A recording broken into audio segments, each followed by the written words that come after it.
We zijn in de maand van onze 21 deel van Volsten en Bäden. En dat is zo'n goede weg om het jaar aanvangen dat ik die wel motor springen. Maar die nog niet has aangevangen, dit jaar met Volsten en Bäden, dan wil ik die motor springen. Nog is tijd, kom merken met ons met. En zo dat is een weg waar we kunnen kracht, wijsheid en inzicht krijgen voor een jaar wat voor ons is. En dat is zo'n goede weg om God het eerste kwart van ons jaar te geven.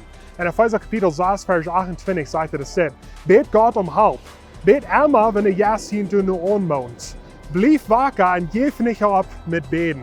En zo dit vers nu, zo wie dat het wichtig is dat onze prioriteit dag en dag, dag het jaar, dag de week is, dat we zullen in gemeenschap zijn met God. En iedermaal geloof ik, we moeten deze lange gebeden beden. Maar ik wil die motor springen en weg voor die koers en gemeenschap zijn met God, als met korte gebeden op de sterke dag zijn. Vielleicht best je weer in je schaf en die moet een meeting gaan met een kuiper, waar du wel vielleicht een product kuipen. En die beets bloß uit, God geef me wijsheid en kracht voor deze meeting. En dan kon ze einfach zijn als dort, er die 14 Kinder in de show. En dan beets bloß zijn, hey God, zijn mijn Kinder, wenn ik van in de show zijn. Hoop dat die kan leren. En deze korte, einzelne gebeden zijn zo'n goede weg, om in gemeenschap zijn met God dag en dag.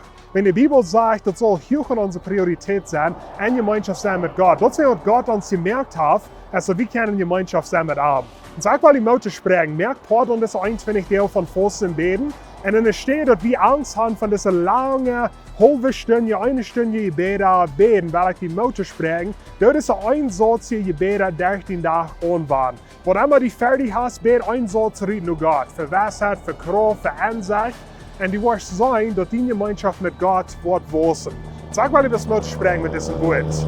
Wenn je dit video hast gelijk, dan wil je like naar op Facebook, subscribe naar op YouTube, check dit video dan met je vrienden en familie en we zien ons nächste week.